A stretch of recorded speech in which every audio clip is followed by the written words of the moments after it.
के फर्रुखाबाद से, जहां फर्रुखाबाद जिले में संयुक्त संघर्ष संचालन समिति की अहम बैठक आरंभ।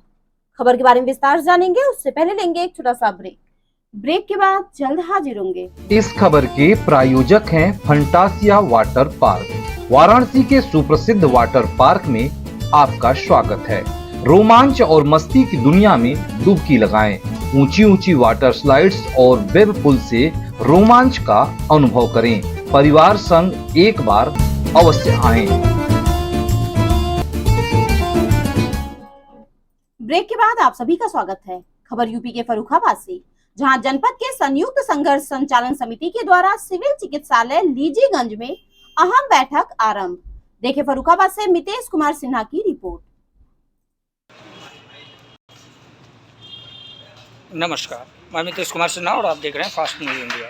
खबरों के सिलसिले में हम आपको एक बार फिर ले चल रहे हैं केंद्रांचल के फर्रुखाबाद जनपद अंतर्गत लीजीगंज क्षेत्र में, जहां जिले के संयुक्त संघर्ष संचालन समिति की आज अहम बैठक आयोजित की गई है, जिसका हम सीधा प्रसारण आपको अब से कुछ ही क्षणों में दिखाने जा रहे हैं। तब तक के लिए देखते रहें fast news India. Bureau report, Farrukhabad. बहुत सारे शिक्षक हैं जो हमारे दूर दराज के क्षेत्रों में बताइए कार्यक्रम। दूर दराज के क्षेत्रों में जो अपना काम कर रहे हैं। इस समय जैसे हम लोग गाजीपुर में हैं तो बाढ़ की स्थिति रहती है।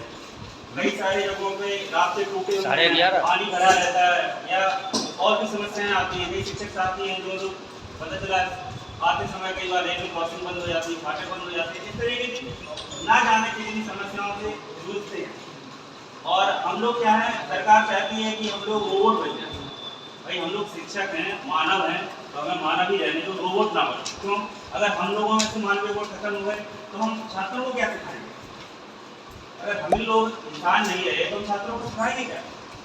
कि इसका उदाहरण ये है कि अभी हम लोग क्या करते हैं, रास्ते में कई बार हम लोग देखते हैं एक्सीडेंट हो गया या कुछ हो गया तो लोग रुक जाते हैं, डायरेक्ट करते हैं या पुलिस को सूचित करते हैं या चिकित्सा विभाग को सूचित करते हैं। लोग आते हैं तो मदद करते हैं। अब क्या होगा कि अगर कोई हम लोग देख भी लेंगे, कोई आ रहा है, किसी का एक्सीडेंट होगा, कुछ होगा, तो हम लोग पहले सोचेंगे भैया 1 मिनट हमें अपनी अटेंडेंस लगा रहे तो ऑनलाइन, उसके बाद फिर हम आ रहे हैं। तो जब हमारे अंदर मानवीय जो गुण है वही नष्ट हो जाए तो बच्चों को क्या सिखाएंगे? और हर समय आप दबाव देंगे, शिक्षक से काम नहीं करा। अगर शिक्षक है, शिक्षक ही दबाव में रहेगा, हर चीज़ पे आप दबाव दे रहे हो।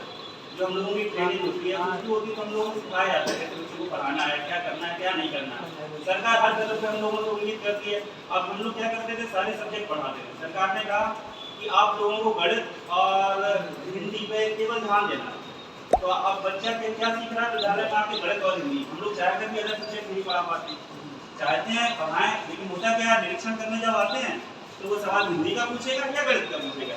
तो एक तरीके से आप शिक्षा व्यवस्था को चौपट ही कर रहे हो। लेकिन शिक्षक दबाव में है। अब आपने दूसरा दबाव डाल दिया। शिक्षक के पास शिक्षा के अलावा सारे काम आपने सौंप रखे हैं। इलेक्शन की ड्यूटी हो तो वो करेगा, इलेक्शन के अलावा बाल गणना हो, जनगणना हो, कोई भी काम हो। और अब जब शिक्षक अपनी समस्याएं बताता है तब आप कहते हो शिक्षक नाकारा है, वो काम नहीं करना चाहता। आप उसकी समस्या सुनना नहीं चाहते हो। पुरानी पेंशन है, सारे सरकारी विभागों की एक समस्या है, सरकारी कर्मचारियों की व्यवस्था है। आप जब पुरानी पेंशन देना नहीं चाहते, सीएल हमारे पास केवल साल भर में 14 सीएल है, इसके अलावा आप सीएल भी नहीं देते हो। चिकित्सा सुविधाएं भी नहीं देना चाहते हो। हाफ डे लीव भी नहीं, कि अगर कभी हम ऐसे कोई सिचुएशन में फंस जाए तो हाफ डे की हम लोग लीव अप्लाई कर सकते हैं। इस तरीके की आप कोई बात सुनना नहीं चाहते, पर आप जबरदस्ती अधिकारियों की, जैसे कि हम लोगों ने रिकॉर्डिंग सुनी, उनकी रिकॉर्डिंग भी आ रही, तो आप लोग अधिकारियों को जबरदस्ती धमका रहे हो कि आपको जबरदस्ती अपने शिक्षक साथियों से काम लेना है, उनकी जबरदस्ती ऑनलाइन अटेंडेंस दिलवानी है। तो ये तानाशाही का रवैया अगर एक विभाग में आएगा, मेरे कहने का है कि अभी एक विभाग उन्होंने पकड़ा है, शिक्षा विभाग पकड़ा है, कल को दूसरा पकड़ेंगे, फिर तीसरा पकड़ेंगे। और कहीं ना कहीं मुझे तो ऐसा लगता है कि ये जो है प्राइवेटाइजेशन की ओर एक कदम है। सरकार की पूरी योजना ये है कि सरकारी विभाग से कोई फायदा नहीं है, ये सरकारी चीज़ों को बंद कर देना चाहिए। और उनका पूरा का पूरा फायदा जो है, जो इनके जो भी कह सकते हैं, जो व्यापारी वर्ग के जैसे लोग कहते हैं सरकारी या गरीबों तक उनकी योजनाओं का लाभ ना पहुँचे। ये तो मेरा ये है कि ऐसी सिचुएशन में अगर सभी संगठन कंधे से कंधा मिलाकर खड़े रहेंगे तो कहीं ना कहीं हम जो है अपनी बात पहुंचा पाएंगे। नहीं तो हम एक एक करके सब कुचल दिए जाएंगे। सरकार के द्वारा कोई हमारी बात सुनने के लिए तैयार नहीं होगा। तो मैं तो यही अनुरोध करता हूँ सबसे कि सारे विभाग मिलके या सभी साथी मिलके जितना हो सके इन सबका प्रयोग जरूर करें। सभी का होगा।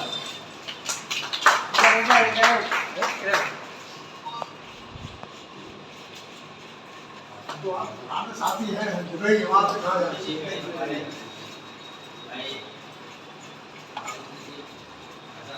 और हमारे गुजर भाई मोहम्मद जी का माला बनाकर स्वागत करें। बस आपके साथ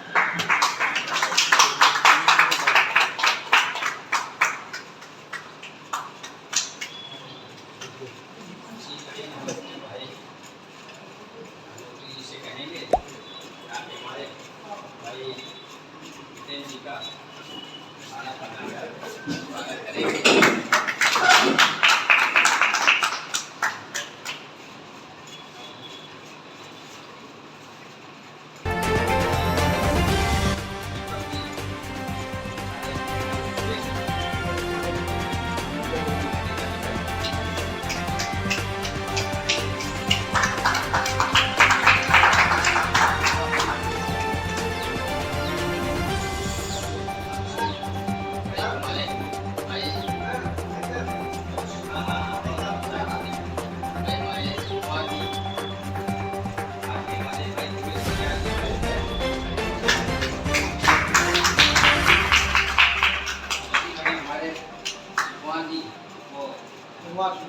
ये माला मुझे देखिए प्रमोद जी